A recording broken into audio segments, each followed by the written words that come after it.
¿Quién sabe dónde anida el deseo? En el silencio gris de un pazo gallego azotado por el nordés, o tal vez en la mirada esquiva de un criado que conoce mejor los secretos de la tierra y el mar que los de su propia alma. En la Costa da Morte, donde el océano Atlántico ruge y devora acantilados, las historias se tejen con salitre, piedra húmeda y silencios preñados de tormenta. Y esta es una de ellas, nacida a finales del siglo XIX en los dominios del Pazo de los Andrade. El Pazo se erguía como un centinela de granito gris, cubierto de hiedra tenaz, con un aire de nobleza antigua y una pizca de decadencia melancólica. Sus muros gruesos guardaban el eco de generaciones pasadas y el presente apagado de sus actuales señores. Don Gonzalo de Andrade, el patriarca, era ya una sombra de sí mismo, un hombre mayor, encogido por una enfermedad que le robaba el vigor día a día, refugiándose en el calor de una manta y el murmullo de sus propias toses. A su lado, o más bien flotando en una órbita distante dentro de la misma casa, estaba doña Elvira. Era joven, apenas pasada la treintena, con una belleza que la humedad y el aburrimiento no lograban marchitar del todo, pero sí teñían de una expresión dura, a menudo altiva. Sus ojos oscuros, grandes, parecían buscar algo más allá de los ventanales que daban al jardín descuidado o al mar embravecido, algo que la vida entre aquellas paredes le negaba. Y luego estaba Bryce. Unos 25 años, fuerte, de piel curtida por el sol y la sal, con manos grandes y ásperas que sabían de redes, de arados y de mareas. Era el caseiro, el encargado de las tierras y de 1000 tareas más, una posición heredada casi tanto como la propia tierra que trabajaba. Su pelo oscuro y revuelto enmarcaba un rostro de facciones marcadas, con una mirada directa que a veces chispeaba con una retranca contenida, esa ironía profunda y resignada tan gallega, y otras se nublaba con el peso de su condición. Vestía con sencillez, olía a campo y a mar. Sentía el orgullo herido a flor de piel, aunque lo ocultaba bajo capas de estoicismo y respuestas parcas. La relación con sus señores era un campo minado de silencios y órdenes. Respetaba a don Gonzalo con una mezcla de formalidad y lástima. Temía y resentía a doña Elvira, cuya altivez y caprichos a menudo le parecían una forma de humillación velada. Vivía en una pequeña dependencia del Pazo, un espacio limpio pero austero que contrastaba con la grandiosidad lúgubre de la casa principal. La vida en el Pazo transcurría lenta, marcada por el ritmo de las estaciones, las mareas y la salud fluctuante de don Gonzalo. Bryce cumplía sus tareas con la eficacia silenciosa del que sabe que cualquier error puede ser motivo de reprimenda. Arreglaba muros de piedra, cuidaba del escaso ganado, supervisaba a los jornaleros en tiempo de cosecha y salía a pescar cuando el mar lo permitía. Doña Elvira pasaba las horas bordando junto a la ventana, paseando por el jardín con aire ausente o dando órdenes secas a la escasa servidumbre. La tensión entre ella y Bryce era palpable, una corriente subterránea hecha de poder mal ejercido y resentimiento callado. Un día, la ya frágil salud de don Gonzalo empeoró notablemente. El médico de la villa cercana, un hombre de pocas palabras y remedios tradicionales, tras auscultar al enfermo y escuchar las quejas de doña Elvira, sentenció con gravedad: «Necesita algo que le devuelva el ánimo, señora. Un buen caldo sustancioso, y si pudiera ser, con unos percebes de los buenos, de los que crecen en las rocas más batidas. Dicen que tienen un poder especial». Hizo una pausa, mirando de reojo a la joven esposa del hidalgo. «Para levantar el espíritu, claro está». Doña Elvira escuchó con impaciencia. La idea de cuidar a su marido le resultaba tediosa, pero la mención de los percebes pareció despertar algo en ella.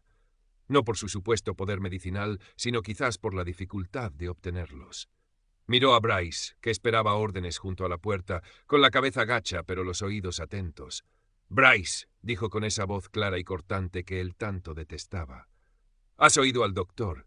Necesitamos percebes, de los mejores. Ve a la Punta do Boi al amanecer. Sé que la marea no es buena y el mar anda revuelto, pero es una orden. Don Gonzalo los necesita». Había un deje de desafío en su voz, como si disfrutara poniéndole una tarea casi imposible.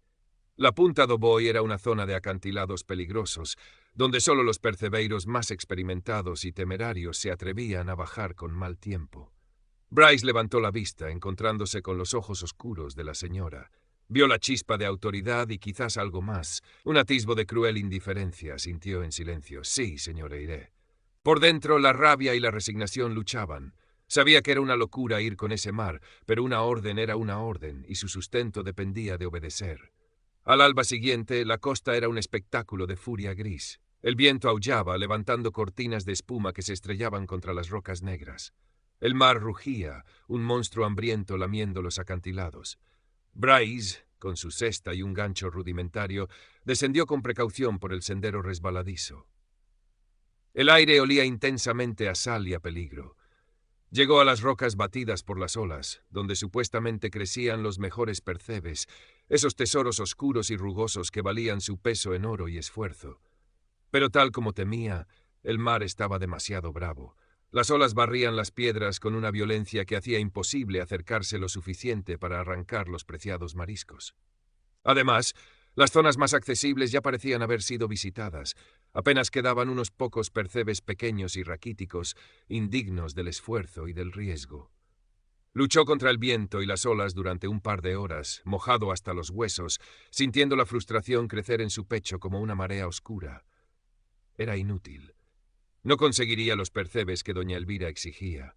Pensó en la mirada fría de la señora, en sus palabras cortantes. El miedo a su reacción se mezcló con el cansancio. Resignado, recogió un puñado de lapas y algunos vígaros, mariscos más humildes, pero al menos algo que llevar de vuelta. No podía presentarse con las manos completamente vacías. El camino de regreso fue pesado, no solo por la cesta medio vacía, sino por la inminente confrontación. Mientras bordeaba una pequeña cala resguardada del viento principal, vio una figura familiar agachada entre las rocas. Era Maruxa, una mujer de la aldea, conocida por su lengua afilada, su independencia y su increíble habilidad como percebeira. Tenía más o menos la edad de Bryce, quizás un poco más, y una reputación de no achantarse ante nada ni nadie. Junto a ella una cesta rebosaba de percebes magníficos, grandes, oscuros, prietos. Justo lo que él no había podido conseguir. Maruxa levantó la vista al oír sus pasos, sus ojos vivos y burlones recorriéndolo de arriba abajo, deteniéndose en su cesta casi vacía. Una sonrisa se dibujó en sus labios. «Home, Bryce, madrugaches moito para tan pouca pesca», soltó con sorna en gallego. «Madrugaste mucho para tan poca pesca?» Bryce sintió la sangre subirle a las mejillas. La mezcla de fracaso y la burla de Maruxa encendieron su orgullo herido. El mar estaba imposible en la punta, replicó secamente en castellano, la lengua que usaba con los señores y a veces por costumbre. ¿Tú tuviste más suerte o conoces mejores sitios? La suerte hay que buscarla, Bryce, y los buenos sitios no se regalan, dijo Maruxa, levantándose y sacudiéndose las gotas de agua salada. Miró su propia cesta con satisfacción. Estos son para el mercado de la villa. Valen un dineral. La desesperación picó a Bryce. Necesitaba esos percebes. Pensó en Elvira, en su desprecio. Tenía que intentarlo. «Maruxa, ¿no me venderías algunos? ¿O cambiarlos? Tengo aquí unas lapas». Maruxa soltó una carcajada sonora. «¿Lapas? ¿Quieres cambiarme oro por piedras, Bryce? Anda, vete a casa, que te vas a enfriar». La humillación fue como una bofetada. Y entonces, en un arrebato de orgullo herido y desesperación, algo saltó en la mente de Bryce. Una bravuconada, una locura. Miró a Maruxa fijamente, una chispa desafiante en sus ojos. «Puede que no tenga mucho en la cesta», dijo lentamente bajando la voz, «pero tengo otras cosas de valor. Tengo un percebe propio, Maruxa, uno que no se encuentra fácilmente. Grande fuerte, mucho mejor que esos que llevas ahí. Quizás podríamos hacer un trato diferente». El doble sentido era evidente, descarado. Bryce mismo se sorprendió de su audacia. Maruxa lo miró, primero sorprendida, luego una lenta sonrisa pícara se extendió por su rostro. Entrecerró los ojos, evaluándolo. Conocía la fama de trabajador y hombre serio de Bryce, lo que hacía la propuesta aún más intrigante. «Un percebe propio, ¿eh?», repitió Maruxa, saboreando las palabras. Se acercó un paso, su mirada recorriendo a Bryce de nuevo, esta vez con una curiosidad diferente, más directa. «¿Y estás seguro de que es tan bueno como dices?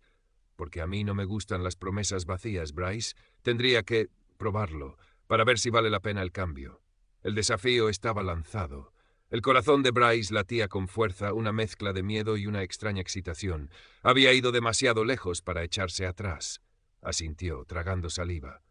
«Cuando quieras, donde digas». Maruxa rió de nuevo, un sonido gutural y divertido. «Pues ahora mismo. Hay una cueva ahí arriba donde guardo a veces las nasas. Nadie nos molestará. Vamos a ver ese percebe tuyo». La cueva era oscura y olía a salitre y a humedad. El sonido del mar llegaba amortiguado, creando una intimidad extraña y repentina. Maruxa dejó su cesta de percebes en la entrada, como una promesa tangible. Se volvió hacia Bryce, sus ojos brillando en la penumbra. No hubo palabras, solo la urgencia del momento, la tensión acumulada explotando en un encuentro rápido, casi animal. Fue torpe y apasionado, una colisión de cuerpos buscando algo indefinido. Bryce, liberando frustración y miedo. Maruxa, satisfaciendo una curiosidad repentina y quizás un deseo oculto. El sabor a sal en los labios, el roce áspero de la ropa mojada, la respiración agitada llenando el pequeño espacio. Fue breve, intenso y extrañamente satisfactorio para ambos. Cuando salieron de la cueva, el aire pareció más limpio, el cielo menos gris. Maruxa miró a Bryce con una nueva expresión, una mezcla de diversión y respeto a regañadientes. Sin decir palabra, cogió su cesta y separó una generosa cantidad de los mejores percebes, poniéndolos con cuidado en la cesta de Bryce. «Non está mal o teu percebe, Bryce. Non está nada mal», dijo con una sonrisa cómplice. «Ahí los tienes. Ahora vete, antes de que me arrepienta». Bryce, todavía aturdido por la rapidez de los acontecimientos, apenas pudo murmurar un gracias. Cogió la cesta, que ahora pesaba de forma reconfortante, y emprendió el camino de vuelta al Pazo, sintiendo una extraña mezcla de alivio, vergüenza y una punzada de triunfo. Llegó al Pazo justo cuando doña Elvira salía al jardín, impaciente. Su mirada se clavó en la cesta. Al ver los magníficos percebes, sus cejas se arquearon ligeramente por la sorpresa. «Vaya, así que al final los conseguiste», dijo, su tono un poco menos frío de lo habitual. «¿Fue difícil?» «El mar estaba fuerte, señora, pero tuve suerte», respondió Bryce, evitando su mirada. Elvira lo observó por un momento, una expresión indescifrable en su rostro. «Bien, llévalos a la cocina, que preparen un buen caldo para don Gonzalo». Se dio la vuelta y entró en la casa, dejando a Bryce con la sensación de haber superado una prueba, aunque no sabía exactamente cuál. Esa noche, incluso le mandaron a su cuarto un plato de caldo sobrante, algo poco habitual.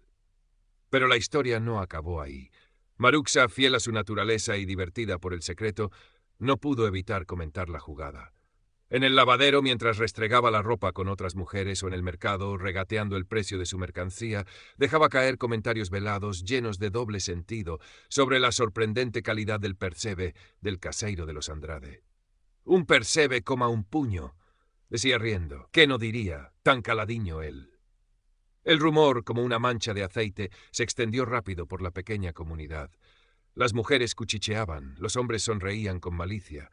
Y como era inevitable en un lugar tan pequeño y cerrado, el rumor acabó trepando los muros del Pazo y llegó a los oídos atentos de doña Elvira.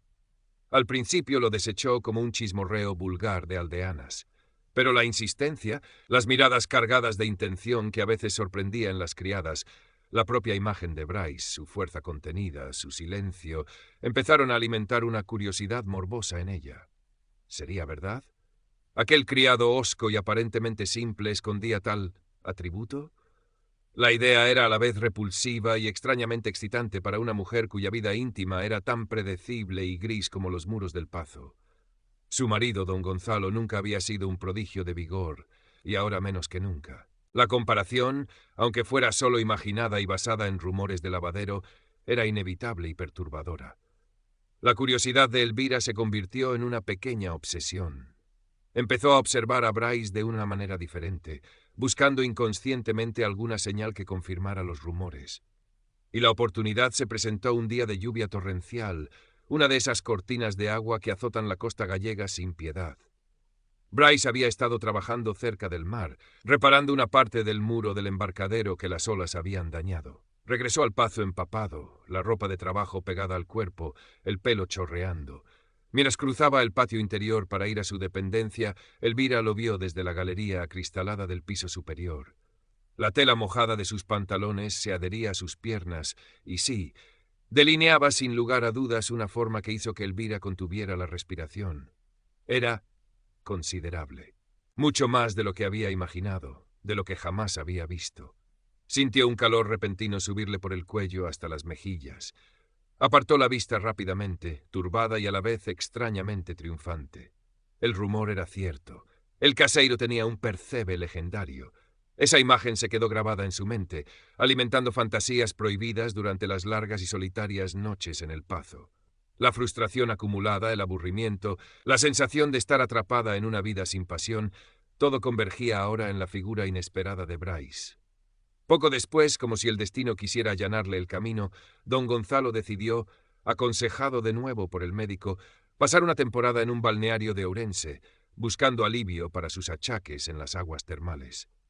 Se marcharía por lo menos un mes, quizás más. Cuando el carruaje con don Gonzalo y un acompañante se perdió de vista camino abajo, Elvira sintió una punzada de algo parecido a la libertad, mezclada con la inquietud de sus propios pensamientos.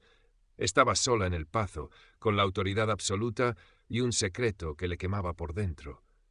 La idea empezó a tomar forma en su mente, audaz y peligrosa. Pasaron unos días en los que Elvira pareció volver a su apatía habitual, pero era la calma que precede a la tormenta. Una mañana llamó a Bryce. Su voz era suave, casi melosa, lo cual lo puso en guardia inmediatamente. «Bryce», dijo, mirándolo con una intensidad nueva, «necesito que vayas al Monte Pindo. Dicen que allí crece una hierba muy rara, la herba de enamorar, que es buena para la melancolía. Tráeme un buen manojo». Bryce conocía bien el Monte Pindo, un macizo granítico imponente y lleno de leyendas, pero nunca había oído hablar de tal hierba. Sospechó que era una invención. Pasó el día buscando en vano por las laderas rocosas, bajo un sol que empezaba a calentar más, anunciando la primavera. Regresó al atardecer, cansado y con las manos vacías, tal como Elvira seguramente esperaba. Lo encontró esperándolo en el salón principal, algo inusual. La luz del atardecer entraba por los ventanales, creando largas sombras. «¿Y bien, Bryce? ¿La encontraste?», preguntó ella, aunque ya sabía la respuesta. «No, señora. Busqué por todas partes. Creo que esa hierba no existe». Elvira suspiró, fingiendo decepción. Se levantó y se acercó a él lentamente. «Qué lástima. Y yo que pensaba que eras un hombre de recursos, Bryce, capaz de encontrar tesoros escondidos». Se detuvo frente a él, tan cerca que Bryce podía oler el ligero perfume que usaba, una mezcla de lavanda y encierro. «He oído decir», continuó, bajando la voz hasta convertirla en un susurro cómplice, «que guardas muy bien tus propios tesoros. ¿Qué tienes? Un percebe famoso en toda la comarca. Current Part Characters, 4080, Total Characters, 1910. Bryce se quedó helado. El corazón le dio un vuelco doloroso, así que lo sabía. El rumor había llegado hasta ella y ahora lo usaba en su contra, o quizás para otra cosa. No sabía qué decir, qué hacer. El miedo lo paralizó. Elvira sonrió, una sonrisa lenta, depredadora. Levantó una mano y rozó su brazo con la punta de los dedos. Bryce se estremeció. «No tienes por qué buscar hierbas raras, Bryce», murmuró. «Quizás. El remedio para mi melancolía lo tienes tú».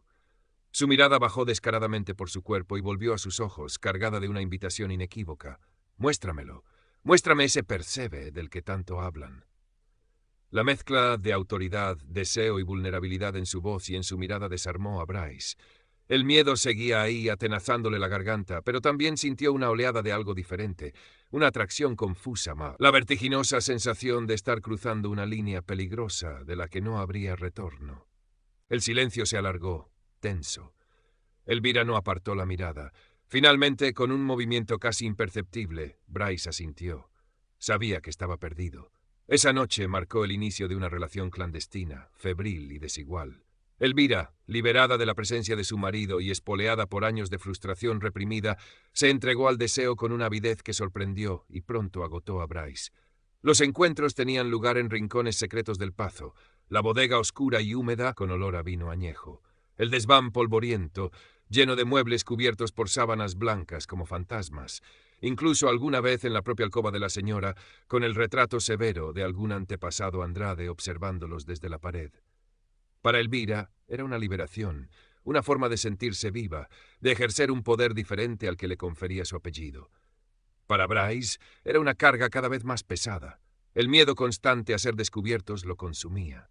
Cada crujido de la madera, cada sombra en el pasillo le provocaba un sobresalto.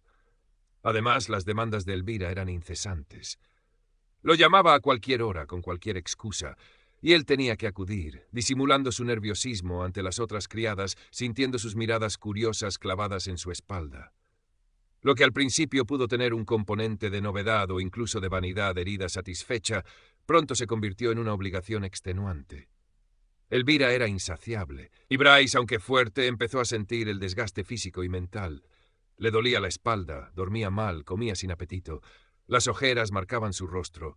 La tensión lo estaba destrozando. Ya no había placer en aquellos encuentros furtivos, solo miedo y un profundo cansancio.